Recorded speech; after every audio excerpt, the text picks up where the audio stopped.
A paz de Cristo. Livro de Neemias, capítulo 1, versículo de número 4. Diz assim a palavra do Senhor: Tendo eu ouvido estas palavras, assentei-me e chorei, e lamentei por alguns dias, e estive jejuando e orando perante o Deus dos céus. Neemias, ele, aqui no primeiro versículo, vem falar que veio Anani, um de meus irmãos, com alguns de Judá. Então lhe perguntei pelos judeus que escaparam e que não foram levados para o exílio e acerca de Jerusalém. E aqui ele soube do que estava ocorrendo lá em Jerusalém, como estavam seus irmãos, e disseram-me: os restantes que não foram levados para o exílio e se acham lá na província estão em grande miséria e desprezo. Os muros de Jerusalém estão derribados e as suas portas queimadas.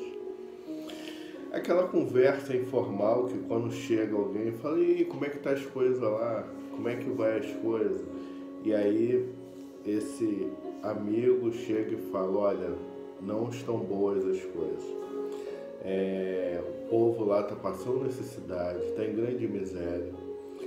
Os muros estão derribados e os portais, as portas da cidade estão queimadas com fogo.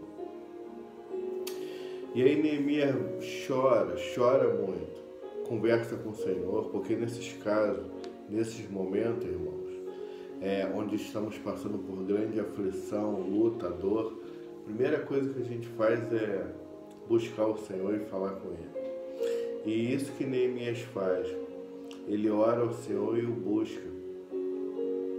E aí no capítulo 2, tá lá Neemias, uma vez posto o vinho diante dele, do rei, eu o tomei para oferecer e lhe dei. Eu nunca estivesse triste diante dele. Neemias era copeiro do rei. E ele sempre alegre, sempre uma pessoa diferente na forma de servir, um servidor nato, um homem realmente que era um homem que nasceu para servir, um homem reto, íntegro, e fazer as coisas mediante o rei ali com clareza, inteireza de coração. Só que ele mesmo afirma, ele nunca esteve triste perante o rei. E naquele dia ele estava triste, estava cabisbaixo. E aí o rei pergunta: o que está vendo contigo? Que tristeza é essa que tem no seu coração?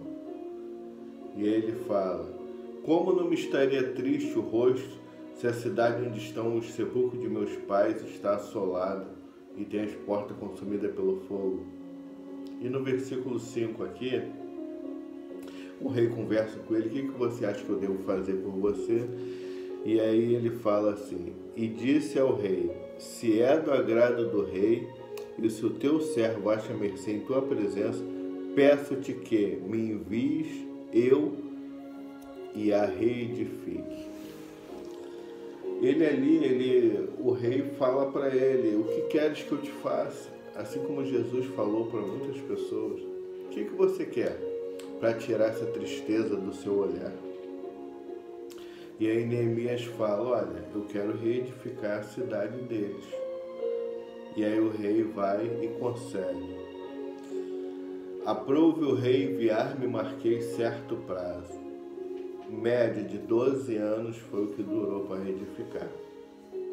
Então o prazo que ele marcou com o rei era um prazo longo.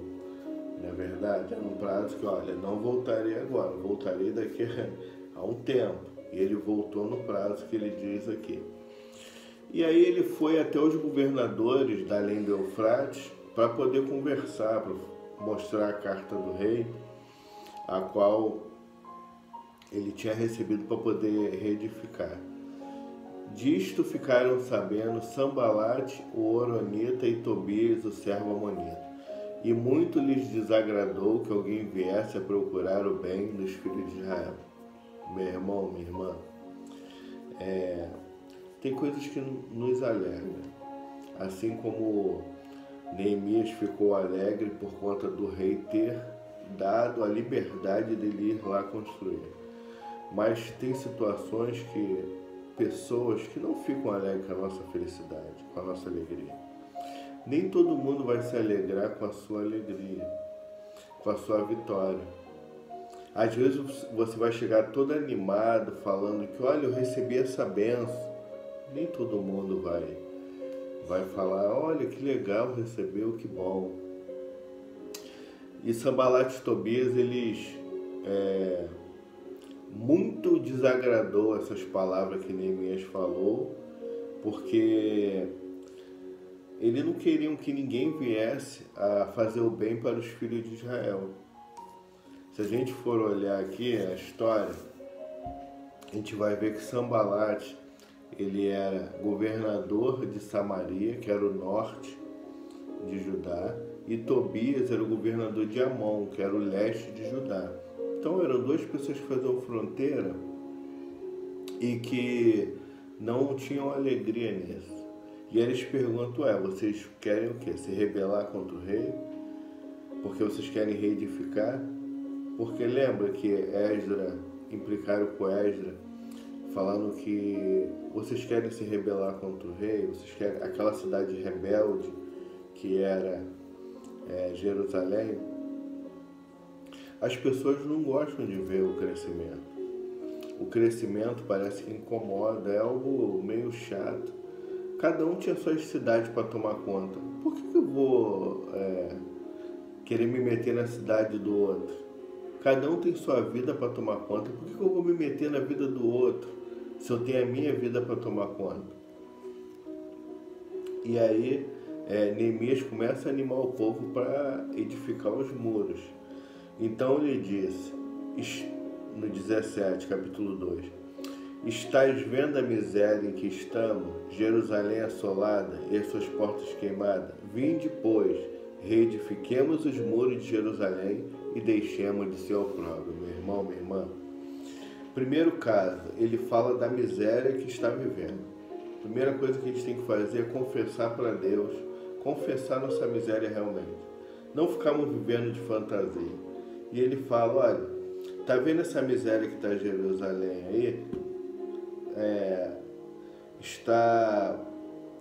Os muros estão arruinados, a cidade está assolada, suas portas estão queimadas. Aí ele vai e traz um alento. Vinde, reedifiquemos os muros de Jerusalém e deixemos de ser opróbrio.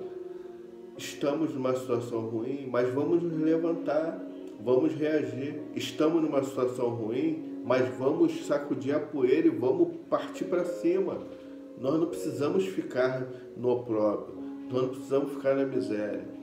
Deus lhe dá estratégias, assim como deu estratégia para Neemias, para que ele viesse pegar a carta e voltar e reedificar, para que o semblante venha mudar. O semblante dele estava descaído, o semblante dele estava com tristeza no olhar, mas o Senhor deu carta para que ele fosse lá para reedificar.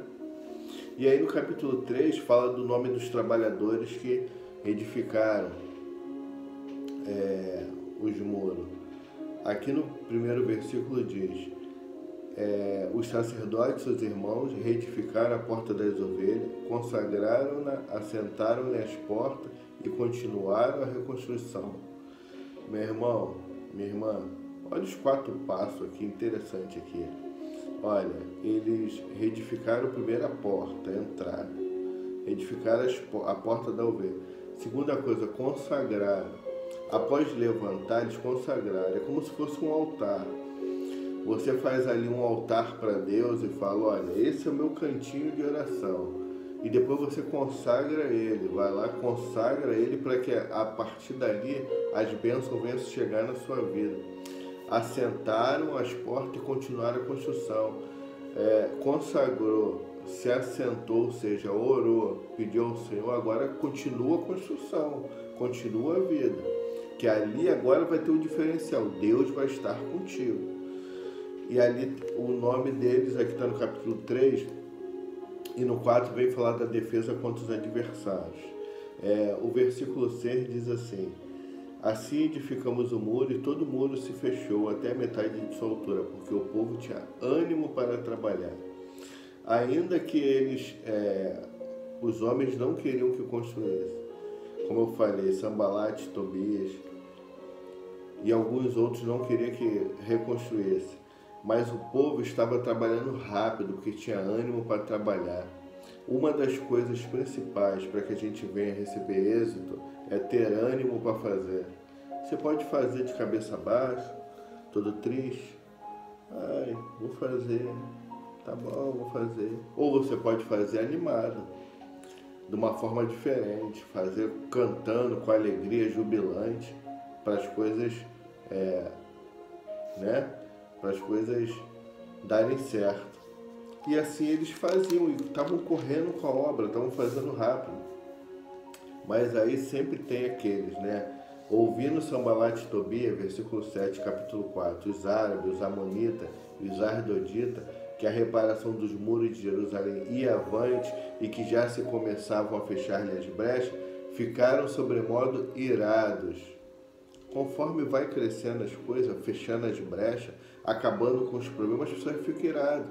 Às vezes tu sai de um meio onde tu estava inserido e você começa a fechar a brecha. Não, aqui eu não vou ficar, por aqui eu não vou. E as pessoas começam a ficar iradas, começam a querer tacar pedra, começa a querer falar mal. E assim, meu irmão, acontece com a mim, com a sua vida.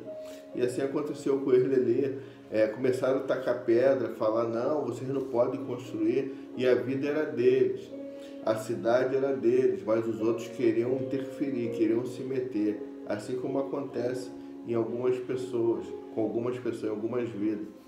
E aí no versículo 23, então para fechar tudo, sabe o que aconteceu? Nem eu, nem meus irmãos, nem meus moços, nem os homens da guarda que me seguiam, largavam as nossas vestes. Cada um se deitava com as armas à sua direita. Ou seja, quais são as armas hoje do cristão?